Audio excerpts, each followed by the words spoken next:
If you just trade with other countries, that's not maximum profit. Maximum profit comes from looting.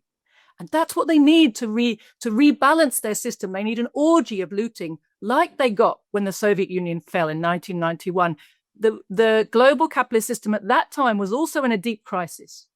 And they managed to restabilize themselves temporarily with an orgy of looting of the resources of the Soviet Union and the Eastern European socialist republics. Now, Eastern Europe has become basically colonized.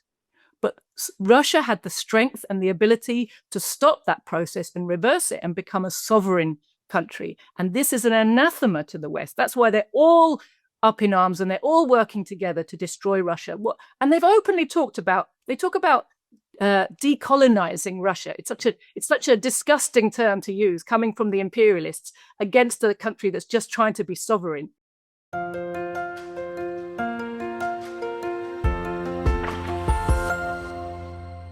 Hello everybody, this is Pascal from Neutrality Studies, and today I'm talking to Joti Brar, one of the leaders of the Communist Party of Great Britain, the editor of the party's publications, and the spokesperson for the World Anti-Imperialist Platform. Today we want to discuss her analysis of the role the UK is playing in the Russo-Ukrainian War, the Gaza Genocide, and the unfolding new war with Iran.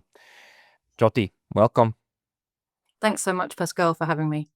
No, thank you for agreeing to this. I'm burning to hear a British communist perspective on what the hell is exactly going on. And can we maybe start with the latest one, this horrible narrative in the West now that we definitely need a war with Iran. It's the most important thing ever. Can you speak to that?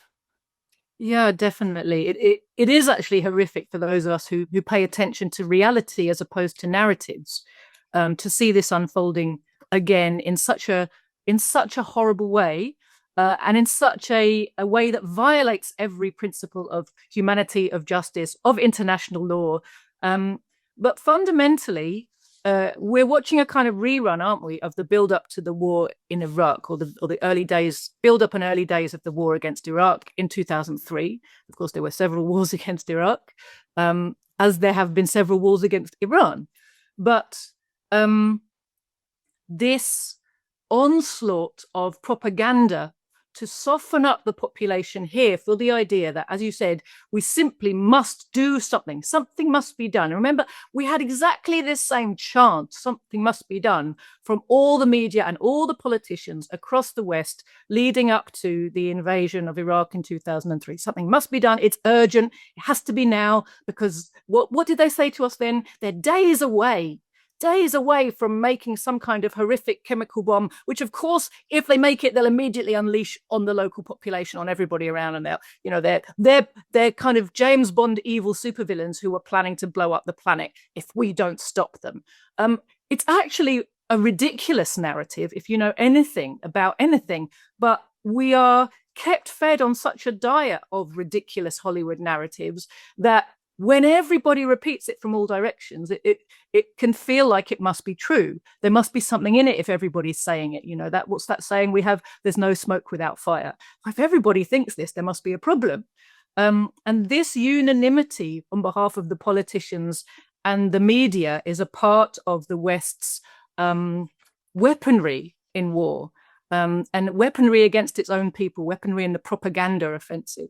Now, just before we started this recording, Pascal, we were talking, weren't we, about the importance of propaganda and psychological operations to an imperialist war, and how they, through this propaganda, they confuse and manipulate their own people into, if not fully supporting the war, at least feeling confused enough not to oppose it in any meaningful way, mainly to be just confused and quiet, and to allow them to get on with pushing their agenda and using the country's resources in this way and people. On the other hand, their psychological operation is aimed at overwhelming and terrifying the targeted population, making them feel that they've lost already, they can't possibly stand up for themselves, their own government, which is trying to defend them, is their enemy, that the power of the West is almighty and can't be resisted, and if you try to resist, you're going to suffer. so you better just give in quickly now. So it's a double-headed beast, and what we're seeing is a huge amount of misinformation. People like you and I who've been trying to keep up with the developments right now, we will find that it's very, very hard to get actual concrete information. There's so much psychological warfare going on, particularly from the West, aimed at demoralizing and confusing people who are trying to find the truth, that is very hard to pick apart what's really going on. But one thing we can step back and look at, and that is the whole framework and the main planks of the narrative we're being given. And if you look at it from start to finish, it's based on lies. The lie is that Iran having nuclear weapons is about threatening the world. So Iran doesn't have a nuclear weapon, and it is repeatedly says it doesn't want one, and it has inspections all the time to check that it doesn't have them. But let's take even a step back from that. What if it got one? Is that a threat to the world? Who is it who threatens the world with nuclear weapons all the time? It's the imperialists. It's the fact that the imperialists have nuclear weapons that forces other countries to feel that they better get them too, to stop the ability of the West to give them this nuclear blackmail. Do you remember I think it was after Libya, I'm not very good at remembering the exact names. It might have been Hillary Clinton, who basically admitted in public, we attacked Iraq because it didn't have nuclear weapons. We attacked Libya because it didn't have nuclear weapons. We didn't attack the DPRK because it did. The DPRK hasn't launched a nuclear attack on the world. It's not trying to. The DPRK, North Korea, is trying to make sure that it doesn't get attacked with nuclear weapons. We know from all the releases that they've made over decades that there have been several moments where the USA felt that its nuclear dominance was strong enough that it could try and use nuclear weapons after it used them in Japan. It wanted to use them against the Soviet Union at the end of World War II. It wanted to use them against Korea in the time of the Korean War. Then it had to step back from that because of the fact that the masses of the people all over the world would have really revolted in that situation. They couldn't spin a narrative that would justify it to enough people. So you see, the threat comes from the West, and the necessity for creating this narrative comes from the West. And in particular, we live in a climate after World War II where, because of the influence of the socialist camp on setting up international kind of accepted international rules, the Nuremberg tribunals set a bunch of principles which have been accepted by the whole planet as a framework for real international law. And one of them was that the highest crime against humanity is to launch a war of aggression, unjustified aggression against a country that's not threatening you. That's exactly what Israel's just done. And we must be very clear that Israel didn't do this by itself. Israel never acts by itself or for itself. Israel is a tool of the West in the Middle East. So, in fact, the USA, Britain, the imperialist camp have launched this aggressive war. They have to frame it as defense to try to sell it to people, because everybody knows that a war of aggression against someone who's not threatening you is a high crime. And even still, no matter all the disinformation we're getting, it's actually very clear to anybody who pays attention that that's exactly what's happening here. How do they always manage to turn this to turn everything on its head, or 180 degrees, whenever they need to? Because for the last 3 years, the Western camp has been crying at the top of its lungs that this was an unprovoked war of aggression that Russia launched against Ukraine, and we cannot stand for that. We need to defend the rules-based international order, and exactly what you just said. And now they just flip it. They just flip it around and say, like, because even they recognize that this is a problem. The German chancellor the other day in Canada at the G7 meeting said, like, well, look, we need to thank Israel for doing the dirty work for us. Really, even if it's a little bit murky, it's the dirty work. It's necessary. It's for good, because the mullah regime is pure evil. So it's good that somebody has the guts to do this. And they do that. And the of course the TV stations and so on, they're those megaphones of power, right? They go along with that, but that this actually kind of it catches on, right? And some people go along with it. How do you explain to yourself that this is possible in a informed population, or a population that believes about it to be informed? Well, I think you just hit on it there, Pascal. They think they're informed, but in fact, they are just heavily, heavily propagandized, and propaganda comes in many, many forms.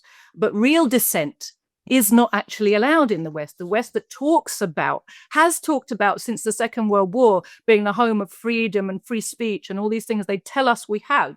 But if you try being someone like me, someone who is actually has a revolutionary message to bring to the working class about this system, you will find that you are beyond the pale of what is acceptable. So we have this gamut of officially recognized opinion, and it goes from right to left. But if you examine it, it's the right to the left of imperialism. There's nothing allowed beyond that. Anti-imperialist or socialist speech and ideas are not allowed. They're not.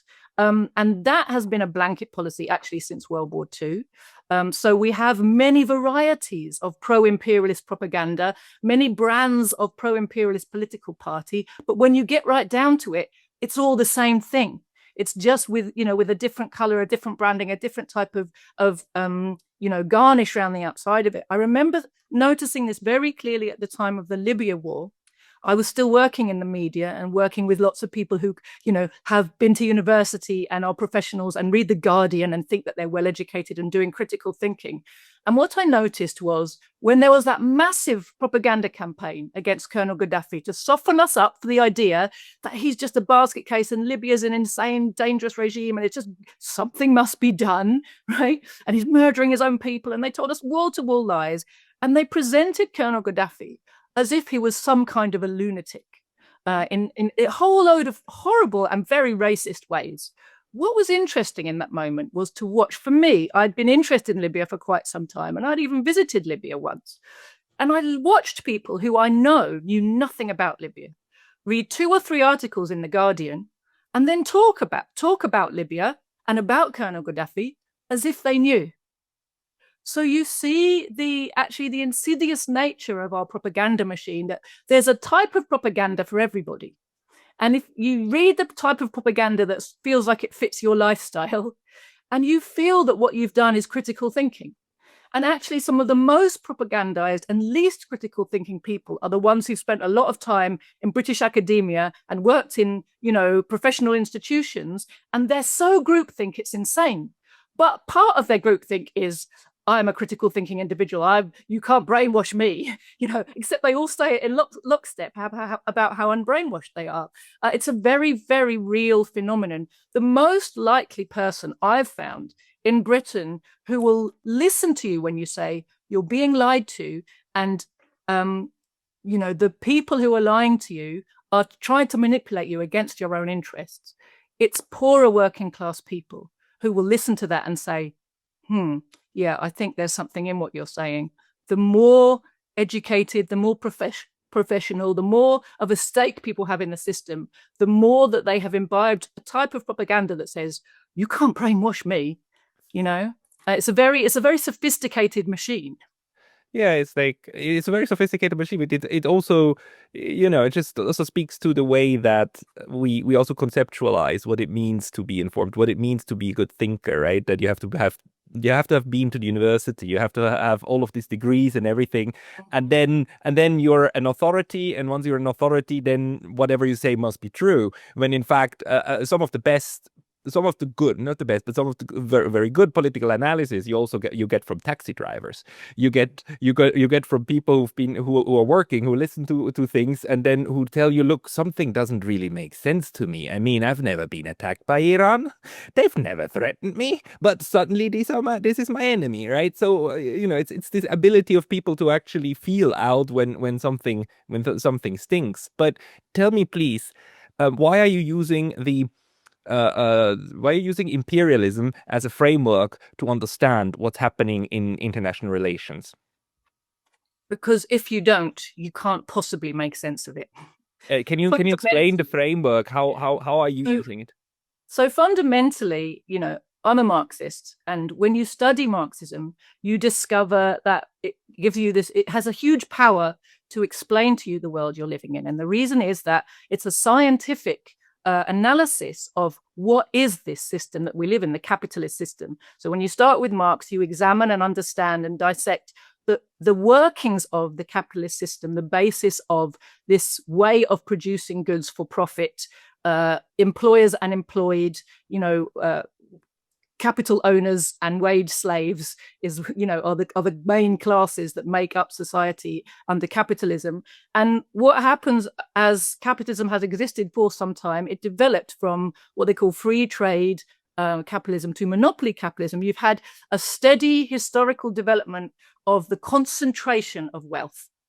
More and more wealth in fewer and fewer hands. Now, that's something that's so familiar to us today, we almost don't notice it or think about it, because the world developed, the world market, capitalist market, developed into an imperialist capitalist, monopoly capitalist market over 100 years ago. So Lenin wrote the definitive definition of what imperialism is. I won't go over that, now for you, but he showed how a few countries which became capitalist first had developed their stores of capital to the extent that they needed to export capital in order to keep profitability going.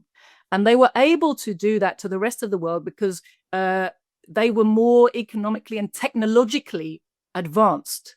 So they could take advantage of the relative backwardness, especially relative backwardness in technology, to dominate countries around the world and turn them into sources of raw material and sources of profit taking. And this was the era of colonial kind of spread across the globe. And then you got to a point where the whole of the world had basically become one giant capitalist marketplace. And at that point, contradictions which are built into the system of imperialism, which is when you're impoverishing the masses, but you're also producing in a way where you produce more and more and more and more all the time. But the people who are producing all of that wealth are being paid a very small proportion of the wealth that they produce. What you create is an overproduction crisis. You create a situation where the goods that have been produced can't be sold because the people who you need to buy them, the masses, have been impoverished. So the market is shrinking while the amount of goods you produce is expanding. And this is a contradiction that's baked into imperialism, baked into capitalism. Initially, the early capitalist countries expanded their way out of this crisis by just conquering more and more of the world and making their markets bigger and bigger. But once you've conquered the whole world, you have a problem. How do you get out of this type of a crisis if there's nowhere to expand into? You have to do it at the expense of somebody else. So World War I was a fight between imperialist powers over who gets to control which bits of the planet. And after that, of course, we had a different dynamic because as imperialism was weakening itself through these types of massive wars, you also had the arrival on the stage of the socialist powers. So we had the Soviet Union came into existence.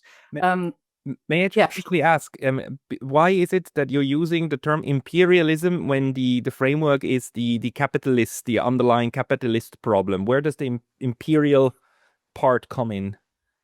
So the imperialists are the powers, the dominant capitalist powers of the world. And they were the ones who developed capitalism first. They sit on stores of capital, which over time just grow and grow and grow. If you think about how capitalism works, you have an amount of capital to invest. And the whole point of capitalism is to make your capital grow. So if you look at that as a historical process, the countries that develop capitalism first have a tiny ruling class, but the store of capital it sits on is enormous and it constantly grows because that capital to function as capital has to be invested at a profit. Then it comes back and there's more of it. And then it has to be invested again. But you've got more to invest at a profit and come back. And so this battle to make your capital grow also means that the countries that got there first are sitting on this. They've created a machine for sucking wealth out of the whole world.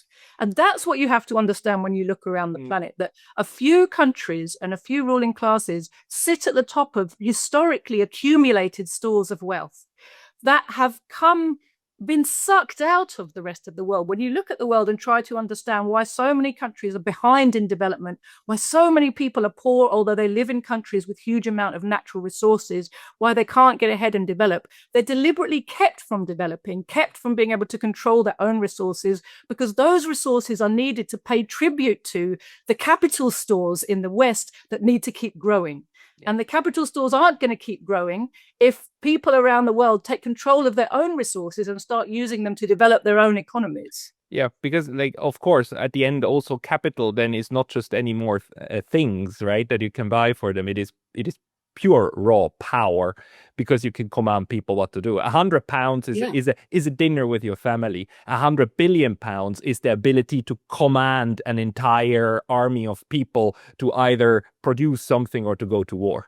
It's you could direct people, and therefore then you can also project power. Now we are seeing this happening again in front of our eyes, right? We see how Elon Musk is like went from just being rich to being incredibly influential, and we're seeing how all of these how money buys political power and vice versa. What we also see systems with other systems. We see the Chinese that have a market economy but are not capitalists. So the politicians actually sometimes crack down on just money, kind of capital that they don't like, even if it makes zero sense from our perspective or from a capitalist perspective, right? Why would you root out the gaming industry? Well, they said it's not good for society, so we're gonna kill it.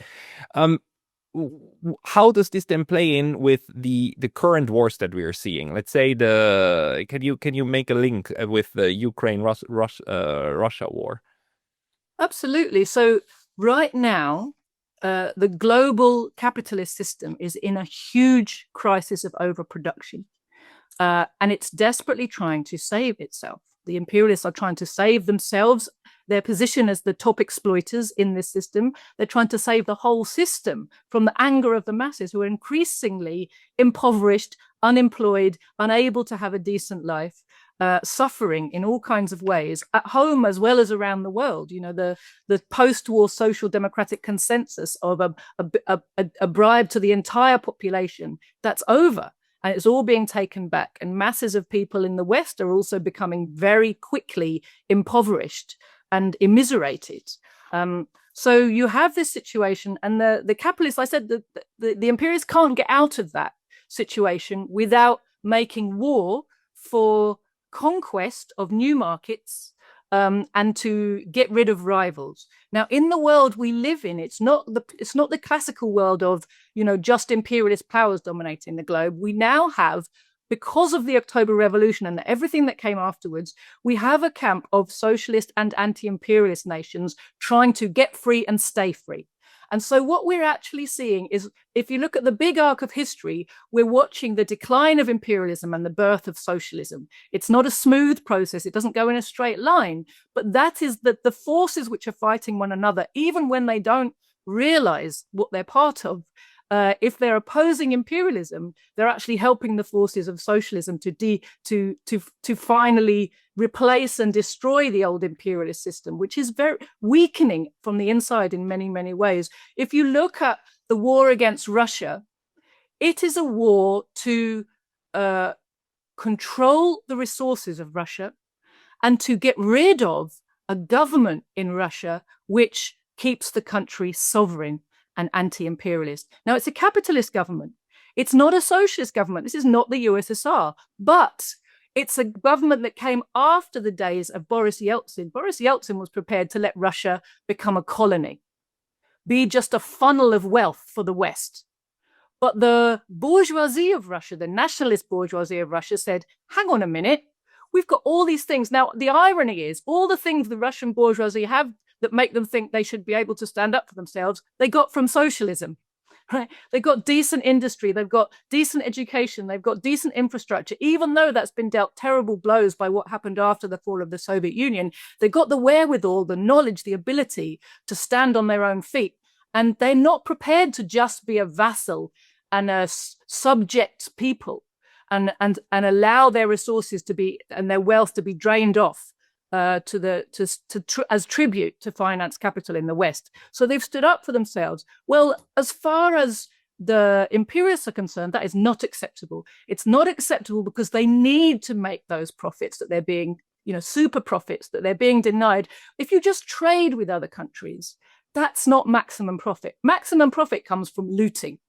And that's what they need to rebalance their system. They need an orgy of looting, like they got when the Soviet Union fell in 1991.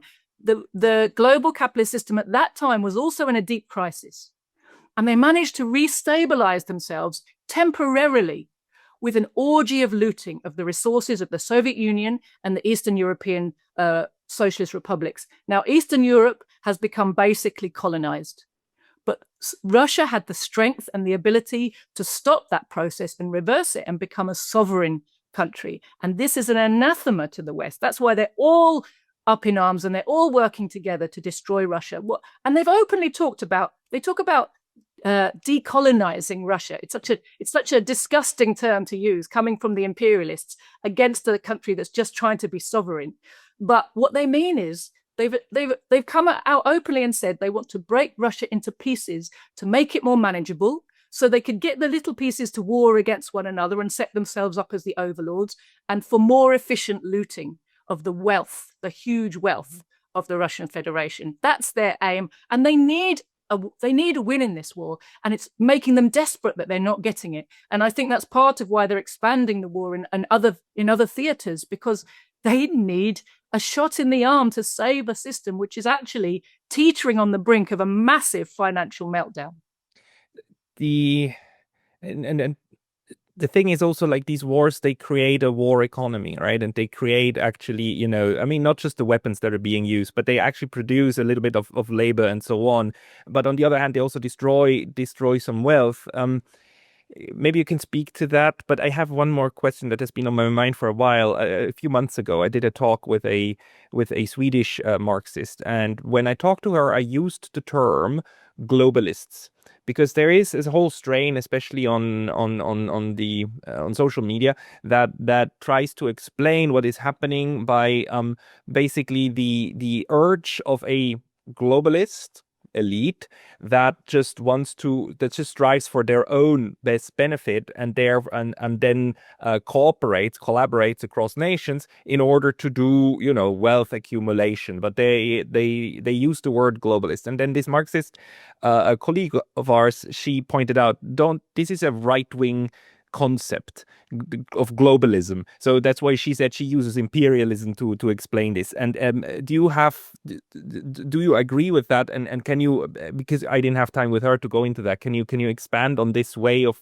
framing a similar phenomenon, I believe, that we're somehow try to grasp? Definitely. It's Marxism and Marxist, which explains the world to us. And that makes it a very, very powerful tool for the working class to get hold of. And that is why we are made to feel an aversion towards using Marxist terms, which are very scientific and precise. They have a proper definition, and you can explain it, you can illustrate it and show what it means in the world, and you can connect it to a bigger understanding of class society and exploitation and the necessary tools and understanding that the working class needs to liberate itself and create a socialist society.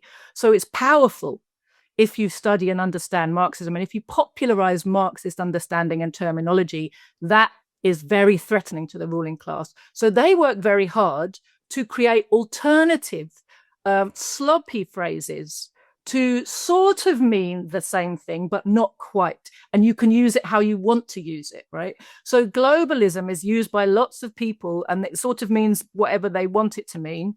But they're sort of pointing to the fact that there is a cooperation between the super rich, the very top bourgeois at the top of each of the imperialist nations right now in the world today. One of the things that it's really, I think, reflective of is the fact that the bourgeoisie in each nation and in imperialist nations as well has divisions within it.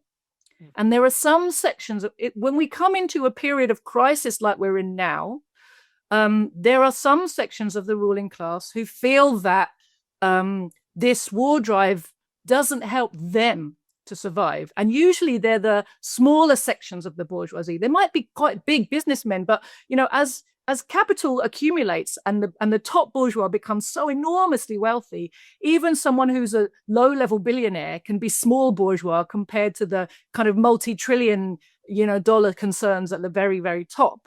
So there's a kind of there's an animosity towards the agenda which is seen to further capital accumulation in such a way that even quite big bourgeois become disadvantaged by it. Now, if you think about democracy in the West, it's a bourgeois democracy. What that means is it's a democracy for people who can pay to access it. So in the newspapers and the discussion papers that go on between bourgeois, these trends are trends of thinking between rival factions of the ruling class. Capitalism is a system which is characterized by competition. And even when a class is getting together to bolster its position against other countries or against its own working population, it's also always fighting like cats in a sack for supremacy, amongst one another, and looking for opportunities to take over one another and get one up on the rivals within their own class. So it's very hard for there to be genuine unity between capitalists and imperialists, however much they might make temporary arrangements. But any of these arrangements are always subject to being broken if there's a business advantage to doing that.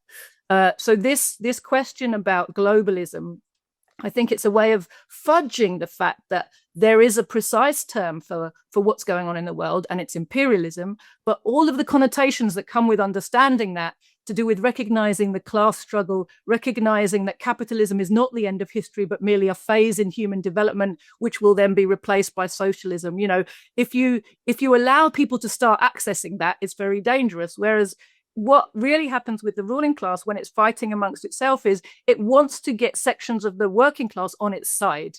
So it tries to wrap up its message in a way to make it look like we're on your side. So very often you'll find small bourgeois forces in a country will wrap up their message in a way that tries to appeal to a section of the working class and petty bourgeois as being common sense and, oh, we don't like this big capitalist any more than you do. What they mean is they'd like to become the big capitalists. But it's always important for the ruling class to be able to harness the support of sections of the working class. It can't really do much without that support.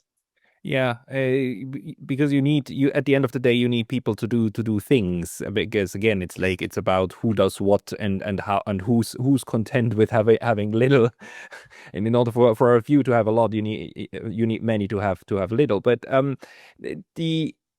then what we see how the international world works and how this constant also onslaught of militarism and onslaught of violence, mass violence, which is something that concerns me most. How is it that we can't break out of mass violence despite efforts to do so? The United Nations is an effort to do so. The idea of human rights is an effort to do so.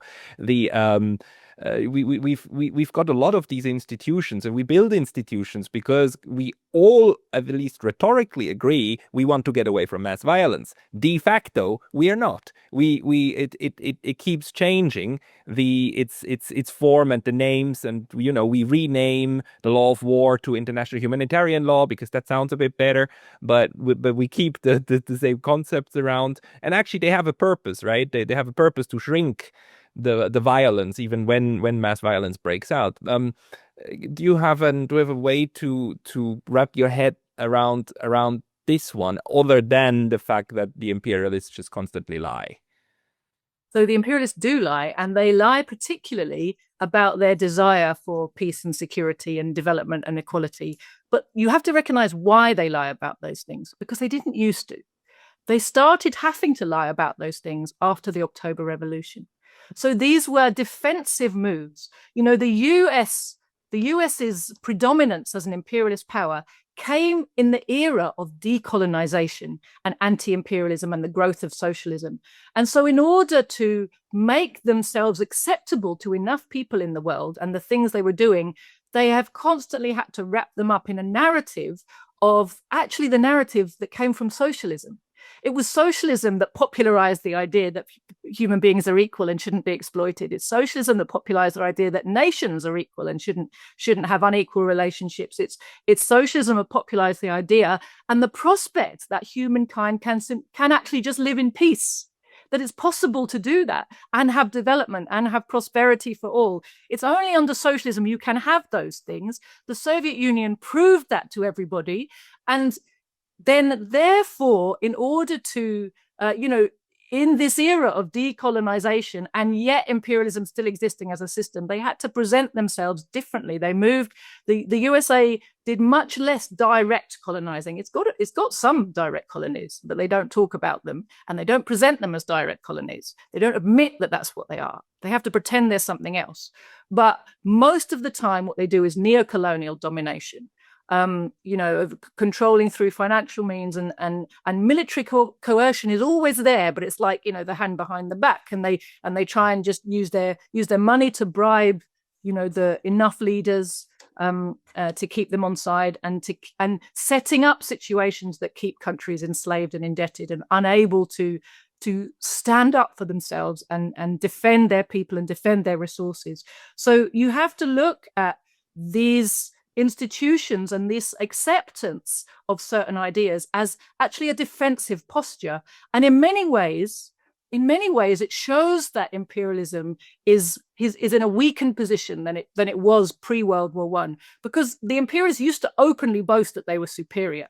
They used to openly say things like, women can't do the same things as men. Oh, the brown people will take 1,000 years to catch up with the white people. It's just inherent. They're just childish people. Africans, in fact, are only not even fully human beings. They could openly say all kinds of things that now they would not dare to say, although they still think it and still behave like it. So the hypocrisy is because we are constantly coming up against the reality of what they really think in what they do, and what their real aims and objectives, and their real attitude towards human beings, which is just the same as it was in the First World War, when the ruling class generals were throwing thousands of working class men in front of machine guns, on a daily basis, and they didn't care how many of them died, as long as their side was going to ultimately come out on top. Cannon fodder, that's where that phrase comes from. Well, the fact is now that they have to try and get their cannon fodder from elsewhere, because of the revolutionary implications of keeping using their own populations in that way are pretty scary, actually, for the imperialists. It's something that they try to avoid. I think you have to see the UN, this whole talk about human rights, as a defensive maneuver to try to dress up the system as something it isn't. And the fact that we're constantly brought face to face with their hypocrisy shows the weakness at the heart of the system, that it can't tell the truth about itself. And it's so the hypocrisy is not stupidity. It's a function of the way the system needs to portray itself, but then act differently. Otherwise, we wouldn't have the system we have. Exactly. If they acted in accordance with their words, they'd be building socialism. I'll keep that one very, very close to my heart from now on. But maybe one more thing, that the way. What was the one more thing that was going through my mind just a second ago? Sorry, I just lost my train of thought. This constant need and urge for this producing violence as a means also for productive capacity. I mean, and in some circles, I talk a lot with people who try to understand the so-called military-industrial complex, or you can add this few more words like military-industrial, think tank, academic, media complex. I mean, make it longer, but the idea is the same, that you have an entire industry that basically where the wheels that just grab into each other, then at one end produce high profits, on the other end they produce mass death, and that's just also what governs the system. Is that something that you also believe is part and parcel of this imperialist system, or is this just a too narrow analysis of what the problem is? I think it's too narrow. It's definitely, of course, it's a significant factor, the arms industry and the whole war-making machinery. But if we take a step back, why do the imperialists need to colonize and control and subjugate other peoples? It's to ensure the flow of maximum profit. And we have to always come back to the economic motivations for everything. Right now, why do they need big... So number one, they have to do everything possible to control people. And they do that with terrifying them. And if they try to stand up for themselves, they have to be shown that you can't stand up for yourself. And any means necessary to suppress people's urge to be free. And of course, we live in the post-October Revolution, post-national liberation era, when every people believes they have the right to be free. So increasingly, to maintain its rule, the imperialists have to be more and more and more bloody. Nobody feels that it's justified to be colonized and looted anymore. They won't quietly put up with it. So there's no way around. If you want your profit taking to continue, you must be extremely repressive all over the world. That's number one. Number two, they're desperately trying to create demand in a system where there's overproduction. There's too many goods and not enough buyers, right? So to create demand, one of the things you do is an orgy of destruction. Right? Destruction is actually really important. Look at the end of World War II, and some of the bombings that went on right towards the end were nothing to do with defeating the enemy and everything to do with. So on the one hand, it was denying infrastructure to new socialist republics where they were going to be, denying them industry and raw materials that had been already organized. On the, say, in the West German side, it was much more about just creating a situation where everything had to be rebuilt. And then the contractors were going to come in. Look how important it was to the imperialists. You know, at the end of the Iraq War, what were the two things that they were fighting over? Number one was who was going to be developing Iraq's oil wealth. And number two, who's going to get the reconstruction contracts, right? Because this was creating demand for their activities. The interesting thing is they didn't rebuild Iraq. Iraq still has basically a very malfunctioning electricity system. Iraq is still under direct,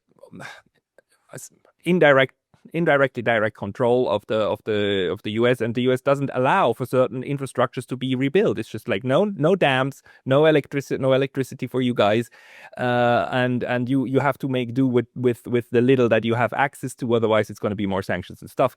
Why that? Why are certain countries like Germany and Japan be like rebuilt, and why does Trump like flout the idea of like a Riviera in the Middle East, what was it, the Riviera Gaza, rebuilding Gaza, right? It's a huge contract and possibility, right? Exactly what you're saying. But then some places see zero reconstruction and are kept under the boot for decades and centuries. If you look at the post-World War II situation and you look at the geographical location of West Germany and Japan, you can answer the question. They were allowed to, and in fact funded, to redevelop fast and reindustrialize fast and become industrial powerhouses precisely to prove to the world that capitalism was better than socialism. Because, of course, on the other side, in China, in the Soviet Union, in East Germany, huge reconstruction efforts, huge industrialization after the devastation of World War II. So it was marketing for the system, and it was also, you know, they're both bases for huge numbers of US troops, right? So it was a part of trying to contain socialism and trying to prove to the workers in the non-socialist countries that everything they thought only socialism can bring them, capitalism can bring you. It was a kind of window dressing marketing campaign, if you like. But if you look at the way they were redeveloped in such a way that even though they remain imperialist powers with the imperialist ruling classes sitting on a lot of finance capital, they've been allowed to redevelop in a way which is very much subordinated to the interests of US imperialism. And thank you for that. Maybe a last thing, like coming back to Britain, like there was this moment when it looked as if though Jeremy Corbyn was the leader of Labour, and Jeremy Corbyn is in many ways has a very sane approach towards social policy and also international policy and politics. And he was ousted from power through these anti-Semitism allegations, and then a large part of the party was purged, including very many Jews out of the party. Was that an attempt of the system, like ejecting something that didn't work, or something that was close to the way you would look at the world, or how do you interpret what happened to Corbyn? We actually have a little pamphlet called The Rise and Fall of the Corbyn Project, because it was an important thing for British workers to understand. My party's position is there's no way that the Jeremy Corbyn could have delivered any of the things that he was promising people. First thing you have to understand is that the Labour Party is an imperialist party. It has always been, right from the beginning, an specifically anti-socialist, pro-capitalist party. It has always served the interests of British imperialism. The very first Labour government, all the way back in 1924, was bombing Iraq, right? And, you know, looking up and persecuting communists in India and conducting, you know, mass terror campaigns across the colonies, and telling specifically, overtly saying to the ruling class, the empire is safe in our hands. That's literally what the first Labour ministers were saying to the ruling class in their short 8 months as a government, when they were first kind of tested out as a way of letting off steam for workers who were angry with the system and all of its crimes in a quite revolutionary situation post World War I, right? So the Labour Party is an imperialist party. It has a totally pro-imperialist history. It's become very much a part of the machinery of state, in fact, in Britain, very much co-opted into the whole machinery. We have, just elsewhere, we have this kind of duopoly, you know, the main party of power and the secondary party of power. And the Labour Party took over from the Liberal Party at a point where working class anger needed some kind of vent. And so whenever you want to make a reform that's in favour of the working class, you put Labour in front of it to make it look like the Labour Party did this for you, and keep this narrative management going that Labour Party somehow wants socialism. People like Jeremy Corbyn, there's always been a few people in the Labour Party, MPs, who are described as socialists. They're not socialists, they're not revolutionaries, they're not trying to get rid of capitalism. What they want is capitalism with kinder characteristics. What they want is a bigger bribe for the workers to look the other way while our rulers are looting and exploiting and massacring all over the rest of the world. It's all right what you do over there as long as you bring a little bit more of it back to us. The difficulty for Jeremy Corbyn in particular, you know, he's always played the role of the constantly outvoted minority, and the job is to be a little fig leaf in the party so that the campaign, the propaganda that tells workers, oh, the Labour Party is the party of the working class, the Labour Party is the party you should go to if you're a socialist, they can keep that going because they have a few fig leaf socialists in there to do that job. And Jeremy Corbyn was always one of them. He was there to say the right thing and get voted out. And oh, I've done my job. That was his professional career. You know, he was paid to do that job, right? It's a quite insidious role because you're pretending to be something that you're actually not. So Jeremy Corbyn was never the friend of the workers he was presented at. What was interesting to see with the campaign against him really was the way that, because he put forward a quite popular set of demands, which were actually very mildly social democratic demands, but they were at a time of deepening economic crisis. Ruling class can't pay for those demands, even though they're quite mild. They're not really massive. They weren't turning us all the way back to 1945. They weren't reversing all of the austerity and all of the cuts that we've seen, but they were sort of saying, couldn't we slightly address them a little bit, please? That was not acceptable. But two more things were much more unacceptable. One was Jeremy Corbyn was the member of the Socialist Labour MP group who had been allocated as the friend of Palestine. So he was always there at every Palestine solidarity event doing his kind of, oh, things are unfair and it's not very nice kind of speech. And so he couldn't be repainted, he couldn't be repackaged as a Zionist. But you can't be the head honcho, the CEO directing or seeming to direct British imperialism or British governmental interests and not be a Zionist. Zionism is not optional for a British career politician at a high level, it's mandatory. What was interesting was to see how Jeremy Corbyn would not stand up. All the principles he supposedly held when he was leader of the Labour Party, he wouldn't stand up for one of them. They came from about his NATO policy and he backed down. They came from about the war in Syria and he backed down. They came for him about nuclear armaments and he backed down. They came from about Brexit. That was another one of the things they really couldn't forgive him for, was that he upheld the kind of no, or he said the referendum result should be respected.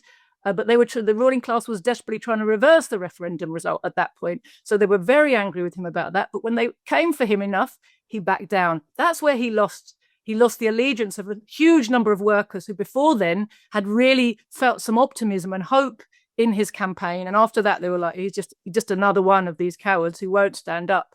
But it was the same with the anti-Semitism campaign. If someone comes up to you and lies and says you're being a racist, you're being an anti-Semite, there's one thing you can't charge Jeremy Corbyn with is racism, anti-Semitism, right? Did he stand up for himself and say, no, this is a lie? I am not, nor are my cabinet members, nor is our party inherently anti-Semitic?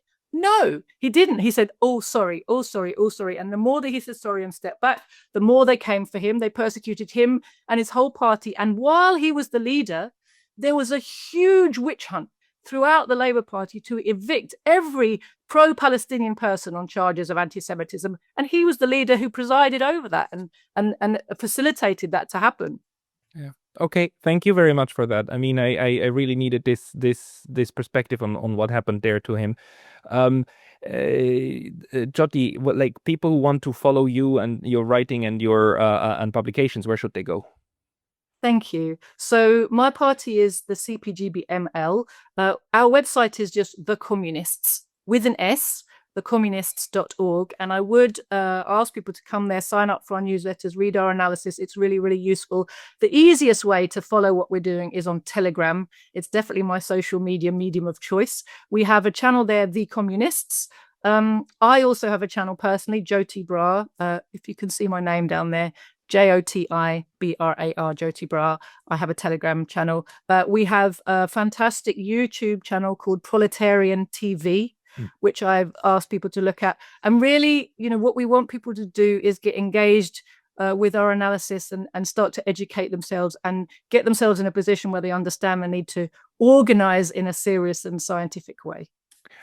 Everybody, the links will be down in the description below, and we will talk again. I do believe this analysis is an important one that adds to the way we can understand and should probably understand what's happening around us. Joti Brar, thank you very much for your time today. Thanks so much.